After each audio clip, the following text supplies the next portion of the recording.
รยากาศเหรอวะโอ้ปวดนี่นี่เกียร์เลย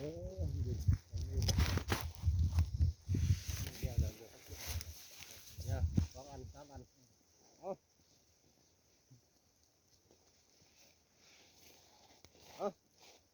สายมุดนะสายมุดแล้วมึงเลยดูเอาดันมุดกันไปเลยคะแนนบ่เกินหรอกดันน้ำออกกันเฮ้ย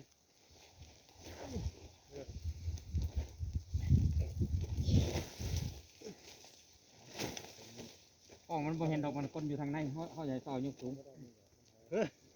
โอ้ยกูกล้องดิ กล้องเลยเนาะ ของเริ่มดี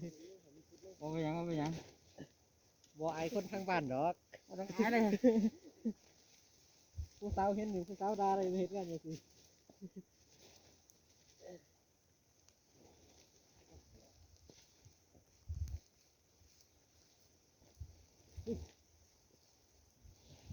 ได้ป่ะครับ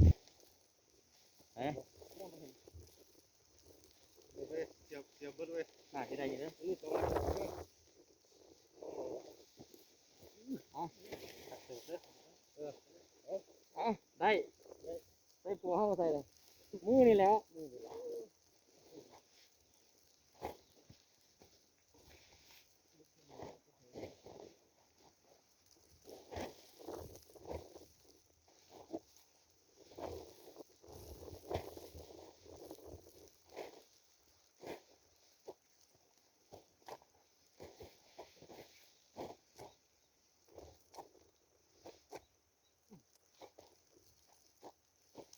จานตัวให้นะจาน ได้ไปทางนี้โอ้เย็นมือแล้วพี่น้อง เห็นนี่เลยพี่น้องเอ้ย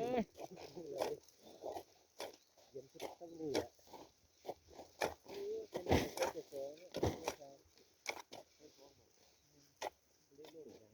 ตัวจานยังมาทางนี้จังเห็นของอยู่บนบ่เห็นเด้อเ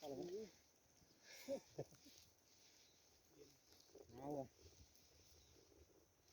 ได้บ่ได้นี่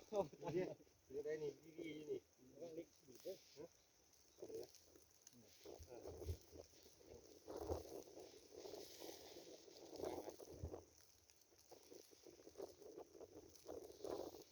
นี่เล็กแค่2 อันมาได้ใส่อันที่3สิ ตรงนี้ บ่มีทำมันนี่ เงียบโคตรพี่ นี่ไงจาน ได้เท่านั้นละ ไม่ใช่นั่นแหละบ่มีเด็กมันก็ นี่มันคือมันสูงไปเอาพวกไปคุณนี้ไว้นี่ คุณเฮามันนี่ไปฟังเฮ็ด เอาไปดินี่มันเสียบไว้